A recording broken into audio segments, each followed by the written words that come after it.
So it works really well. So in terms of development, the key thing, the key things, language, and I know that she has Makaton.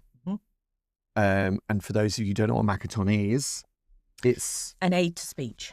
An aid to speech. So it's simplified British Sign Language. Yes, because I know a little bit. We were talking before the show today about, I used to know, I probably could remember if I thought about it, bits of British Sign Language.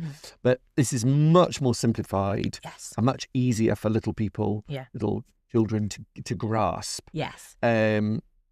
And Mr. Tumble does it. Everybody's heard of Mr. Tumble. Mr. Tumble. Mr. Tumble Absolutely. does Makaton, yeah. And that's one of the ways I've learned. It's by watching lots of Mr. Tumble. So you've got that, and then and her language. So she does use speech now, particularly when she wants something. Yeah. As I've discovered. But she's quite a ball of energy. So in terms of development, what is the sort of trajectory of for education for someone like Lucy compared to your average child, able-bodied, if that is the full full able-bodied child? Typical. That's the word I was looking for. Typical. So you've got a typical child. What is a typical and where is, and I mean, is it right or wrong to compare? But you've got to have a kind of standard bench to go like, okay, is she the equivalent of, is she in her development, is she the equivalent of a typical child at what age? Because that helps us all kind of grasp where she's at. So even during pregnancy, when I was doing my research, I learned that you're not to make comparisons. Right. You're really not meant to do that. But even though we will. But we do, because we're all human and we all worry and we all think, what's going to happen and da-da-da. So as much as you try not to, you can't help yourself but to make comparisons. And there have been points during Lucy's life in the last 3.5 years where I have been at a baby group where we've been the only family with a disabled child, or out and about at a play park or something, where it can sometimes hit you a little bit and you think, you see all these children around her and some of them are a lot younger than her but are saying a lot more than her, running and jumping, doing things that, and especially before Lucy could walk, I couldn't help myself. I did find it difficult.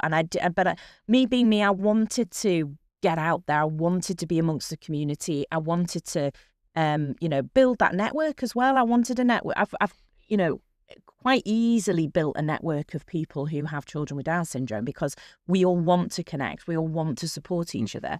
But I was conscious that being an older mum, being a first-time mum, I didn't know many other mums with small children and specifically typical children. I was like, I want to get out there. I want to get amongst them and see, if I can find any simpatico, find any friends.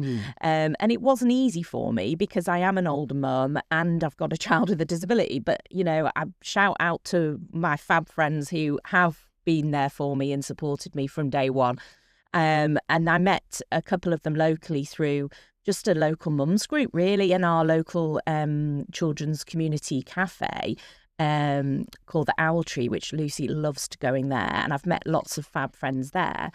So, yes, over the time, you do sometimes make the comparisons, but every child with Down syndrome is different. Like every child is different. They are all different. And you do eventually, it takes a long time, but I am slowly learning that Lucy is an individual and she will do everything in her own time, her own way, with her own personality quirks and her own determination. And if I make comparisons, all I'm doing is upsetting myself and potentially could upset Lucy. If I continue to do that and Lucy starts to pick up on that, that could be quite damaging to her. And but like I say, I'm only just starting to learn that now after 3.5 years. I have been guilty of, I can see that child's doing that. Why isn't Lucy doing that? And and speaking to the professionals that support Lucy, like her physio, NHS physio, we also paid for some private physio because I was so keen to get Lucy on her feet. I did get some private physio help for that.